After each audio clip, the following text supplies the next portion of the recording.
All right, welcome back to your eighth lecture notes. Now, this lecture notes will be on the real business cycle, or the real business classical school of macroeconomics. So we looked at classical macroeconomics, we looked at classical Keynesian, orthodox monetarist, Keynesian, new Keynesian. Also, we looked at neoclassical, and now we look at the real business classical school of thought, and then also we looked at the Austrian school of thought. So now it's the new classical, real business classical school of macroeconomics. So with all my lectures, I've provided the outline there. We could look at a brief introduction. We look at the definition of some real business classical school terms and key assumptions, and then we conclude the lecture. What is the real business classical or real business cycle theory? Real business classical theory, RBC sometimes for short, or the acronym there, is a class of new classical macroeconomic model in which business cycle fluctuations are accounted for by real in contrast to nominal shocks. So the real business classical school there is the latest incarnation of the classical view of economic fluctuations. It assumes that there are large random fluctuations in the rate of technological change, and in response to this fluctuation, individuals rationally alter the levels of labor, supply, and consumption. So when you look at that word there, the descriptive word, it's large random fluctuations. So it's saying that there's fluctuations in the economy, but this business cycle theory says that there are very large and random fluctuations that happens anytime. And as a result, the biggest contribution to it is the rate of technological advancement or changes in technology. So when these fluctuations occur at such level and such a magnitude, you will see that individuals and businesses, they must, it's the right thing, or rationally, they must alter the levels of labor, supply, and consumption.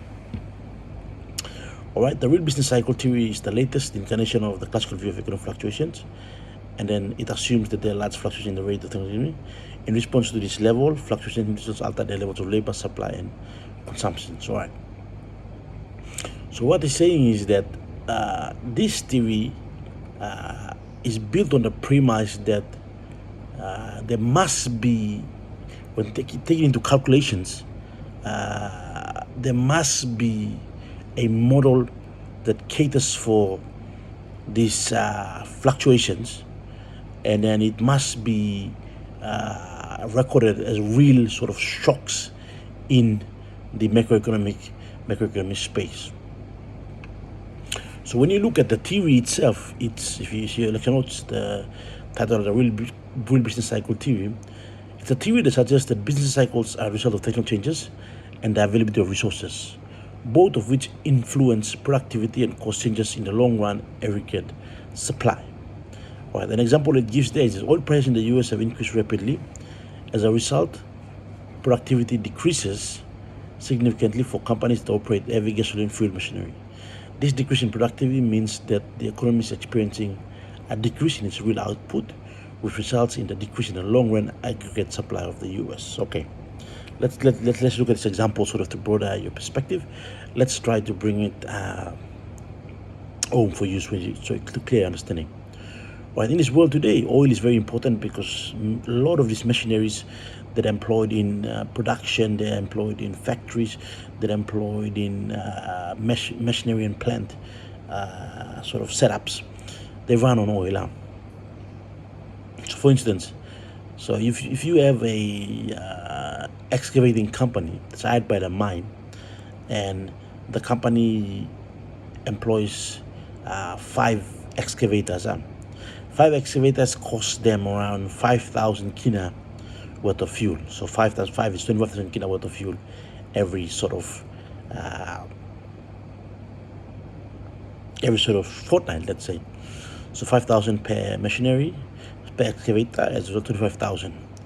If the price of oil or the fuel increases, so let's say instead of costing them 5,000 per fortnight, it's starting to cost them 10,000 kina per fortnight, so increase by twofold. You will see that what they try to do is they'll try to cut down costs by saying that instead of employing 5 machines, let's employ only 3 machines or 4 machines. As a result, if they cut the number of excavators working at that site, you would see that if five machines work to their full capacity, they achieve more than three machines working to their capacity. So there's a loss of two machines. So the loss of two machines, if we say that in terms of excavating, one machine excavates 10 truckloads of gold ore and all these things to the refinery. Let's say one machine does 10 trucks. So in this case, so after every day, you see you have 10, 20, 30, 40, 50 loads of gold nuggets going into the mineral processing plant. But when you cut down two, that means that you're cutting 20 truckloads of gold into the refinery plant. As a result, you see that that's a decrease in production by 20 loads, and you will see that the productivity also decreases. So that's what we mean when we say that business cycles are a result of technical changes and availability of resources. So basically, you will see that it's either the result of a technical change or it's a result of the availability of resources. All right. Okay. If you're looking at the available resources, we've covered that in our lectures. Now we'll go into look at technological change.